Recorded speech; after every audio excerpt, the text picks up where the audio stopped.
Oh, the Fallout franchise. Fallout 1 and Fallout 2, you know, that was a bit before my time. I wasn't really born, I don't think. I think they're that old.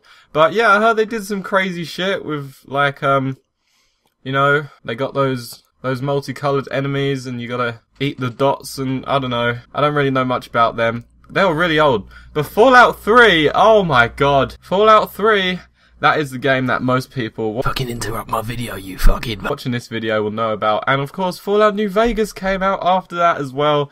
They were both amazing games. But today, we're talking about Fallout 4, which I have a slightly different opinion on this time round. But Fallout 3, seriously, that is my favourite game ever. That is the top of my list. If I had to choose one game that I had to play for the rest of my life, it would be Fallout 3 or Fallout New Vegas, probably Fallout 3. But those two games, they fucking nailed it. Great success. But you know, Fallout 4 is looking a bit like a pile of jizz. Be careful, Ben!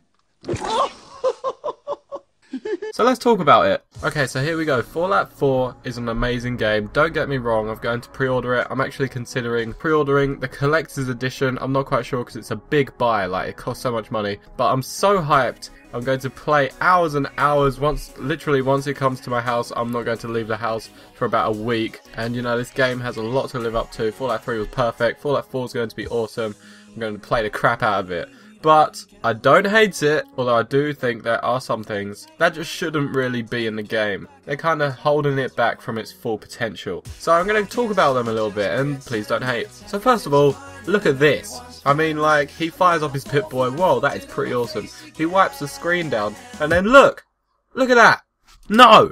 No! The screen does not clean itself! I mean, what the hell, Bethesda? What the hell? Do you know how much this is going to damage your sales? People watching this, they're expecting amazing gameplay. This gameplay represents how good the game is going to be when it's released. And look what you've done! You've cut corners! No! Okay, now a lot of people are complaining about the graphics. They're saying they're mediocre, and I've got to agree, they are so, like, 2012 graphics. I mean, they are not that good. However, Fallout 4 does definitely get away with this because it's an RPG game. It is not a shooter game. Actually, no, what am I talking about? Witcher 3? Have you seen Witcher 3? That game's graphics is freaking intense. I mean, I've never played it, but I hear good things about it. I've never played it. But yeah, no, seriously, Witcher 3, it looks amazing. I've seen YouTube videos, and of course, it's going to look even better on your actual TV rather than on YouTube videos. So surely the graphics must be freaking amazing. And yet Fallout 4, their graphics are just not that good. They kind of poop, really. I just felt like everything was made out of plastic or something. Like I was playing a Disney game or something, you know? It was not what I wanted. Another massive thing about this is a voiced protagonist. Ugh! Why?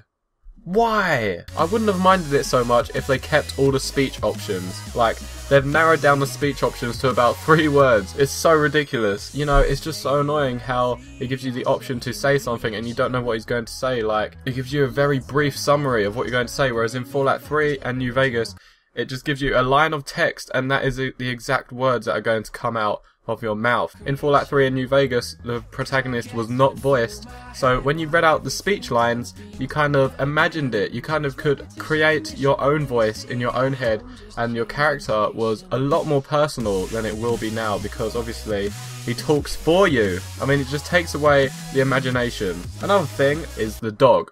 I mean, why is the dog such a big thing with the game? It's a dog. Like, how interesting can a dog be? I don't understand. Because I've never owned a dog. Oh wow. They focus so much on the dog, on the gameplay trailers and the initial teaser trailer. The dog seems to be quite an important factor in the game. And all we know he can do is fetch a spanner and, like, bite enemies. Like, how good is that? Like, what? He can fetch stuff for you and bite enemies. Like, what the hell? He's a dog. Like, what? What? Also, in the gameplay that was shown off at E3, I noticed something about the Behemoth. If you look at the Behemoth here, he is small. He's small. He's just not big. He's just not as big as I wanted him to be, you know? He's just smaller than I expected, that's all, you know? It's no big deal. He's just fucking small. In the old games, they were pretty huge, but I thought it would have been cooler if they made them even bigger. But then again, it would have made less sense because, you know, They're just meant to be super mutants, but a little bit more mutated. So obviously they wouldn't be like 80 foot tall. They're just going to be a little bit bigger. But anyway, they're just small.